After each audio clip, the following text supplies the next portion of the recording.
Hello ফেসবুকবাসী, পটল দিয়ে যে এত সুন্দর রেসিপি তৈরি করা যায় আমরা কিন্তু অনেকেই জানি না। আমি প্রথমে কতগুলো পটল ঘষে ঘষে খোসা ছাড়িয়ে দুই মাথা কেটে নিয়েছি। কেটে পরিষ্কার পানি দিয়ে ধুয়ে মধ্যে বিচি অংশগুলো বের করে নেব। বের করে ব্লেন্ড করে রেখে দেব। তারপর যাব পরবর্তী প্রসেসে। একটি কড়াইতে সয়াবিন তেল দিয়ে পেঁয়াজ ও চিংড়ি মাছ ভেজে নিয়ে দিয়ে দেব হলুদ গুঁড়ো, মরিচ গুঁড়ো, লবণ।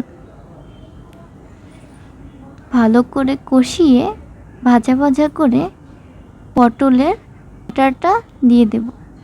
সাথে দিয়ে দেব অল্প একটু জল।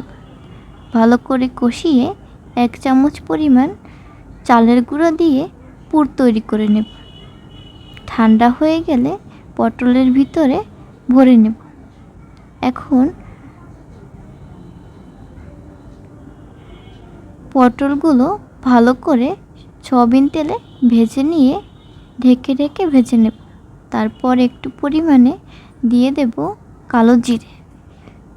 তারপর দিয়ে দেব সরষা ও পেঁয়াজের পেস্ট।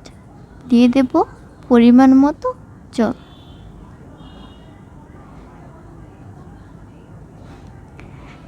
এখন দিয়ে দেব একটুখানি লবণ, চিনি ও মরিচ গুঁড়ো। আমি কিন্তু হলুদ গুঁড়ো ব্যবহার করছি না। তারপর দিয়ে দেব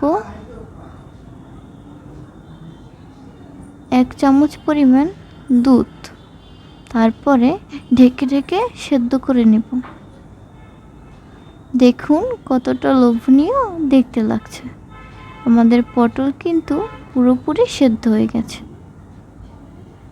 এখন বাটিতে নামিয়ে পরিবেশন করার পালা।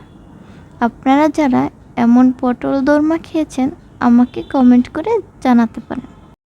তাহলে আমি উৎসাহ পাবো নতুন নতুন ভিডিও তৈরি করার। আমি এই প্ল্যাটফর্মে নতুন কাজ করছি।